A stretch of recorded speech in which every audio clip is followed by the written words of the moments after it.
상당수의 사람들은 오래 사는 것이 재앙이 되는 그런 인생을 맞이할 거예요. 우리나라는 99%의 확률로 나 못 받을 텐데. 잠깐만. 오늘도 여러분들께 쉽고 재밌는 뉴스와 시사를 전달해드리는 찐천재 뉴스. 오늘 윤성호 기자, 남창희 기자 함께해 주십니다. 안녕하세요. 안녕하세요. 안녕하세요. 반갑습니다. 국민 그리고- 여러분들이 신뢰하는 기자 윤 기자입니다. 쓸데없이 소개를 해서 제가 인사를 한 건데. 중요한 VIP 모셔놓고서 뭐 하는 거예요? 너무 치고 들어온 것도 있고 누나도 또 그렇게 쓸데없이라는 말을 한 거는 너무 사랑한데. 남창희 기자님. 예예. 요즘 보톡스 많이 맞아서 V라인 된 걸 알겠는데요. 누나라니요. 예.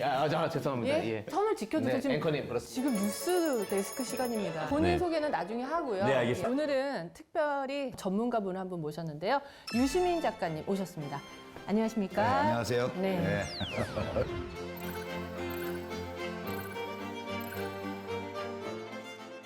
유시민 작가님 매체에서 얼굴 뵙기가 어려웠어요. 오라는 데가 없어요. 아이. 아니 그 시사 프로는 돈도 안 되고 욕만 먹고 그런다니까요. 그 예능에서 오라 해야 되는데 부르는 데가 없어. 아니 저희 찐천재 채널은 좀 네. 보신 적이 있으세요? 예, 대선 전에 대통령 후보들 나오셔가지고 수학 공부하고 이런 거 점 붙이는 것도 공부하고 하시더라고요. 영광입니다.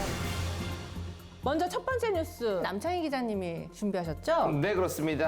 다이어트 결심 성공하고 싶다면 좋아하는 음식 냄새 맡으며 운동해야 한다 한 실험에서 냄새를 맡은 학생들이 맞지 않은 학생들보다 초콜릿을 먹고 싶지 않다고 대답한 학생이 더 많다는 결과가 나왔습니다. 이에 연구진인 헬스장에서 맛있는 음식 냄새를 분사하면 오히려 다이어트 효과를 더 높일 수 있을 것 같다고 말해 눈길을 끌었습니다. 아니 진짜 그렇네. 부엌에서 가족들을 위해서 이제 요리를 하잖아요. 그러면 내가 막상 먹으려고 그러면 안 먹혀. 진짜 그렇네. 저 같은 사람은 이 연구 결과가 팍 와닿지를 않는 거예요. 이제 헬스장에서 운동하고 있을 때 막창구이 냄새를 풍겨 줬다 쳐요. 그러면 그거 많이 맡으면 막창은 안 먹고 싶겠지. 그러나 아구찜이 땡기는 거야. 우리도 좀 다이어트에 도움을 줄 수 있는 이 유산균을 좀 하나씩 먹고 시작을 할까요? 또 다이어트도 중요하지만 장 건강이 중요해요. 꼭 시작하겠습니다. 우리 작가님도 드시는 건가요? 두 캡슐 드실래요? 예. 그럼 우리 예. 작가님 우리 손을 바로 내미시네요. 작가님도 장이 중요하니까 장은 모두에게 소중하죠. 요즘에 이 유산균이 다이어트에 도움을 줄 수 있다 그래서 날씬해진다 해갖고 이름을 비엔날씬으로 지은 것 같아요. 김희선 씨가 모델로 있는데 난립니다. 특히 뭐 여성분들 같은 경우는 모르는 분이 없어요. 누적 매출이 3천억이에요. 후기가 11만 개가 있습니다. 아니 우리 예. 유시민 작가님 같은 경우는 배변 활동을 어떻게 해요? 하루 한 번 정도는 해야 기본 아닌가요? 이제 곧 있으면 6월, 7월 나옵니다. 날 더워지고 옷이 얇아지고 반팔 입고 이제 관리해야 돼요. 같이 어느 정도 좀 도움을 줄 수 있는 그런 것들을 비엔날씬으로 그렇죠, 여러분들 그렇죠. 냄새를 맡고 할 필요 없어요. 비엔날씬 두 캡슐만 먹으면 여러분들 네. 저 남창이 지금 계속 유지하고 있습니다. 이것입니다. 자 우리 윤성호 기자님 다음 뉴스. 네네, 다음 뉴스는 연예 뉴스인데요. 굉장히 놀랄만한 뉴스입니다. 탑스타 연예인의 따님께서 본인이 전에 찍었던 영상들이 살이 많이 쪄 보인다. 정말 이걸 내렸으면 좋겠다. 본인 연애에 방해가 되고 이러기 때문에 잊혀질 권리가 있다 이런 얘기를 한 거거든요. 그 어린아이들은 자기 의사와 상관없이 선택할 수 있는 게 아니고 부모가 찍으니까 그냥 찍혔는데 크고 나서 나 이 모습 너무 창피해. 그럴 수 있잖아요. 예. 작가님은 어떻게 생각하시는지. 본인이 내려달라면 내려주는 거지. 다른 말이 뭐 필요하겠어요? 저도 그 부분에 대해서 100% 공감을 하기 때문에 그래서 라일이 영상이 많이 사라질 거예요. 저는 이런 생각을 합니다. 라엘이가 뭐 본인이 살이 찐 그런 영상들 때문에 고민이 되고 삭제를 해달라라는 얘기를 하고 있잖아요. 그럴 땐 먹으면 라엘이도 영상을 안 지워도 된다. 정말 중요한 뉴스입니다. 프랑스의 마크롱 대통령이 프랑스 국민들의 격렬한 반대에도 불구하고 연금 개혁 법안에 최종 사인을 했습니다. 현지 시간으로 4월 14일이죠. 프랑스 국민연금 개혁의 골자인 62세 정년을 64세로 늘린다는 법안을 프랑스 헌법위원회에서 합헌으로 결정했는데요. 자, 이러한 결정이 나오고 바로 다음 날 마크롱 대통령도 이 법안에 즉각 서명을 했다는 소식입니다. 전문가이시기 때문에 정확한 얘기를 좀 들어보고 싶어서 모셨습니다. 이제 우리말로 하면 국민연금, 보통 하는 말로 노후연금인데 이제 프랑스가 62살이 되면 연금을 수령할 수 있게 제도가 돼 있었어요. 그거를 64로 늦추는 법안을 냈다고 그래요. 연금을 더 늦게 받아라 이거잖아요. 62에 지금까지는 은퇴해서 연금 받으면서 살 수 있었는데 2년 더 일을 해야 된다니까. 네, 그래서 지금 시위하고 난리는 거예요. 열받죠, 당연히. 근데 이제 단순히 그것만 늦추는 게 아니고 20대 때 취직을 해가지고 계속 한 18%, 20% 가까이 또는 넘게 이렇게 내왔어, 이분들이. 그 전까지는 42년까지만 내면 더 직장 생활을 해도 안 해도 됐는데 근데 그것도 더 늘려서 1년 더 내. 더 오래 내고? 보험료를 내고 더 늦게 더 받고. 늦게 그걸 받으라. 가입자들이 손해를 보는 거예요. 그러니까 시위를 할 만하죠. 그렇게 하는 이유는 돈이 부족해서 그런가요? 쩐이 문제예요, 항상. 프랑스나 독일이나 이런 유럽 국가들은 우리 같은 기금이 없어요. 적립금이. 같이 걷어들이는데 왜요? 우리는 제도를 시작한 지 얼마 안 됐기 때문에 받는 사람 숫자는 적고 내는 사람은 많아서 돈이 쌓이고 있지만 이 나라들은 몇십 년 전부터 이거를 해왔기 때문에 고령화가 많이 진행이 되어서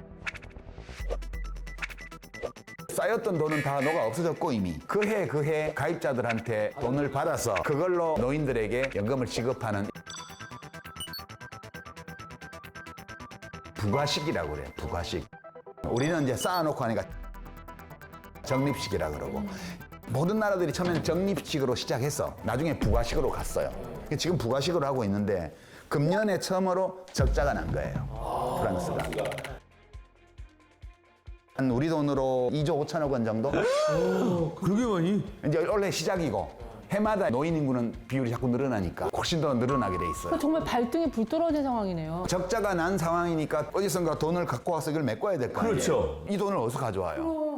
그러니까 이제 급하게 마크롱 대통령이 하원에 법을 내려고 하니까 하원은 야당이 많아가지고 반대로 통과가 안 돼요. 그래서 이제 프랑스 헌법에 대통령의 비상권한이 있어요. 하원 의결을 건너뛰고 상원 의결만 해서 바로 법을 만들 수 있게 이 조항을 발동을 한 거예요. 마크롱 대통령은 좌도 우도 아닌 중도 성향인데 돈 문제는 이게 이념의 문제가 아니지 않냐. 그래서 이제 자기 직을 걸고 밀어붙이는 거죠.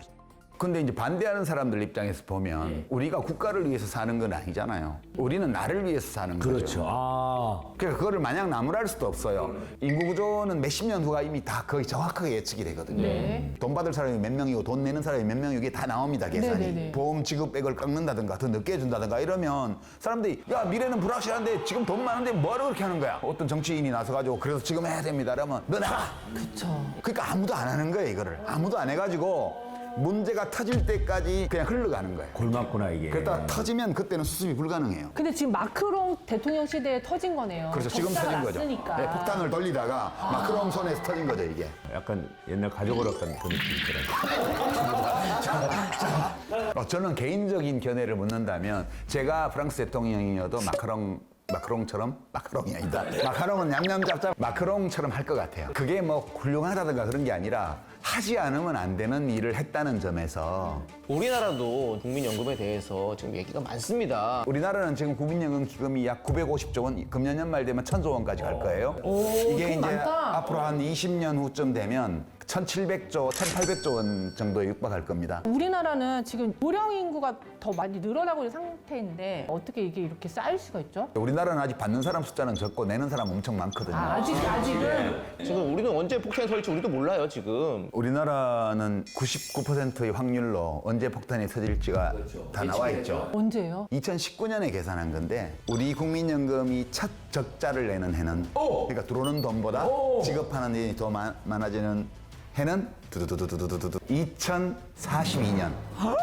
그럼 나 못 받을 텐데. 잠깐만. 나는 그런 연금 받을 나이인데. 그러니까 우리 국민연금 기금 적립금이 2041년도가 마지막 흑자를 내는 해여서 이때 한 1,800조 원까지 액수가 많아져요. 그리고 2042년도에 첫 번째 적자가 납니다. 그러고 나서 적립금 1,800조 원이 완전 없어지는 데까지 15년 걸려요. 2057년이 되면 돈이 하나도 안 남아있게 돼요. 아, 그렇지.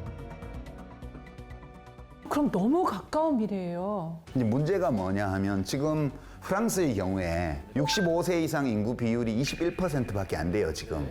많지는 않네요, 생각보다.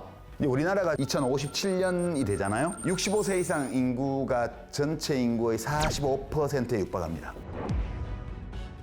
국민연금을 받는 사람의 숫자하고 국민연금 보험료를 내는 사람의 숫자가 비슷해져요. 지금 65세 이상 노인 인구가 21%밖에 안 되는 프랑스나 그보다 좀 더 비율이 높은 독일이나 이런 데들이 다 20%가 넘어요, 보험료율이. 우리 9%거든요. 그럼 유럽에 비해서 적게 내네요. 비해서 적게 내는 게 아니라 절대적으로 너무 적게 내는 거죠. 그래서 이 폭탄 터지는 것이 2042년에 첫 적자 폭탄이 터지게 돼 있는데 지금 19년밖에 안 남았어요. 42년에 대통령 아무도 안 하려고 그럴 것 같아. 후보가 아무도 없어. 안 해. 자, 그러면은 작가님, 지금 현재 우리나라도 미리 대비해서 조치를 취해야 되는데 인기 때문에 아무것도 못하고 있는 건가요? 당장은 돈이 쌓이고 있으니까 어떤 국회의원이 나 이런 입법을 내겠습니다 해서 법을 내면 너 나가. 이렇게 되니까 누구도 이 얘기를 안 하는 거예요. 아무도 안 해요. 아무도 안 해요. 제가 연금법을 한번 손을 봐서 60세에서 65세로 늦추고 받는 시기를 소득 대체율을 60%에서 40% 내렸거든요. 그때 그 법을 만들기 위해서 의원실 제 방 빼고 298군데를 제가 직접 들고 다 돌았거든요. 그때 어떤 같은 당 소속 의원 한 분이 보고서를 던지면서 이딴 건 뭐하러 해요? 표도 안 되는 거. 제가 정치하는 동안 받았던 모욕 중에서 그것이 최악의 모욕이었는데요. 말을 안 해서 그렇지 속으로는 하기 싫은 거예요. 그래서 아무도 안 해요. 그냥 국민연금 그거 안 내고 그냥 안 받고 그냥 우리 다 안 하면 어떠냐, 이 제도 없으면 어떠냐 라고 얘기하는 분들도 계시거든요. 그렇죠. 그래도 돼요. 나라 망하지는 않아요. 그런데 국민연금이라는 게 강제저축이잖아요.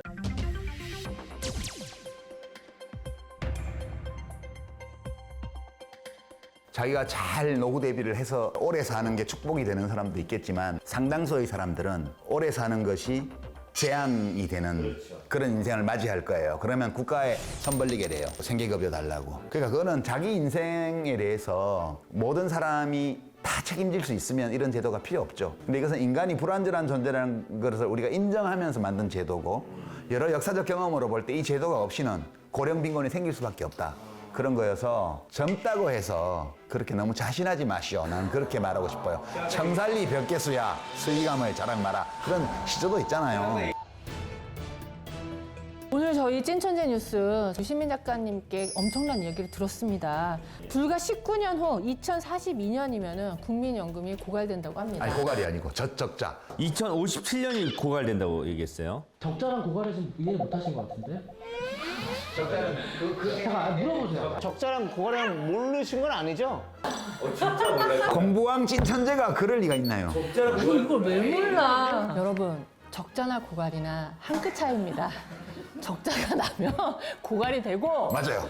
또 여러 생각들이 모이다 보면 생각지도 못한 다양한 의견들이 나올 수 있고 우리 만재님도 굉장히 또 기발하시거든요. 여러분들의 소중한 의견을 댓글로 달아주신 만재님들께 저희가 비엔아심을 선물로 드리겠습니다. 아 오늘 우리 또 유 작가님 이렇게 귀한 시간 내주셔서 너무 감사합니다. 근데 괜히 나와가지고 우울하게 만든 거 아닌가 몰라. 아닙니다. 아니에요. 이런 얘기를 해야 될 사람이 우리가 있습니다. 우울하다고 피해서는 안 될 것 같아요. 자꾸 수면 위로 끄집어서 서로 고민하고 얘기해보는 그런 귀한 시간이었던 것 같고요. 오늘 함께 하신 소감 어떠셨는지 궁금해요. 진경 씨 오랜만에 봐서 반가웠고요. 두 분 또 아주 원래 뭐 하시는 분들인지 모르겠지만 국제부 기자라고 그러죠. 기자입니다, 국제부. 여기 경제부 기자. 경제부 기자입니다. 아, 왜 니? 마셔, 계속. 7개국이야, 7개국. 끊었을게, 들었을게?